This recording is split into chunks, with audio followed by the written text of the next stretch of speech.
అనామిక రాజు వాళ్ళ కంపెనీని దెబ్బతీయడానికి మళ్ళీ ప్లాన్ వేస్తుంది. ఆ ప్లాన్లో భాగంగానే నందగోపాల్ని కలుస్తుంది. ఇక నందగోపాల్ అయితే నేను ఆల్రెడీ వాళ్ళకి 100 కోట్లు ఎగనామం పెట్టాను, వాళ్ళు నన్ను ఎత్తుక్కుంటూ వస్తుంటారు అని చెప్తుంటే, ఇక అనామిక అయితే నువ్వు మరీ అంత టెన్షన్ పడాల్సిన అవసరం లేదు, ఆల్రెడీ వాళ్ళు నువ్వు బ్యాంకుకి ఎగ్గొట్టిన 100 కోట్లలో 20 కోట్లు తిరిగి బ్యాంకుకి కట్టేశాడు. వాళ్ళ తాతయ్యకి ఇచ్చిన మాట కోసం రాజు పరువు ప్రతిష్ట అని ఆ 80 కోట్లు కూడా బ్యాంకుకి కట్టేస్తాడు అని అనామిక చెప్పడంతో ఇక నందగోపాల్ అయితే ఒక్కసారిగా షాక్ అయిపోతూ, ఏంటి అనామిక నువ్వు చెప్పేది, రాజు ఆల్రెడీ 20 కోట్లు కట్టేశాడా అని ఆశ్చర్యపోతూ ఉంటాడు.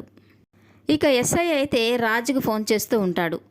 మనం అనుకున్నట్టుగా ఆ నందగోపాలు ఫారిన్ వెళ్ళిపోలేదు, వాడిక్కడే ఉన్నట్టుగా మాకు ఇన్ఫర్మేషన్ వచ్చింది, మనం తొందరగా వెళ్తే ఆ నందగోపాల్ని పట్టుకోవచ్చు అని రాజుతో చెప్తూ ఉంటాడు. ఇక రాజు అయితే మీరు చెప్పేది నిజమేనా, అతను ఇక్కడే ఉన్నాడా, ఫారిన్ పారిపోలేదా, అయితే నేను నా భార్య ఇప్పుడే బయలుదేరతాం, ఎలాగైనా వాడిని ట్రేస్ అవుట్ చేసి పట్టుకోవాలి, వాడు ఎగ్గొట్టిన 100 కోట్లు వాడి చేతే కక్కించాలి, వాడు ఎట్టి పరిస్థితుల్లోనూ ఈసారి తప్పించుకోకూడదు, మీ ప్రయత్నం మీరు చేయండి అని ఎస్ఐతో చెప్తూ ఉంటాడు.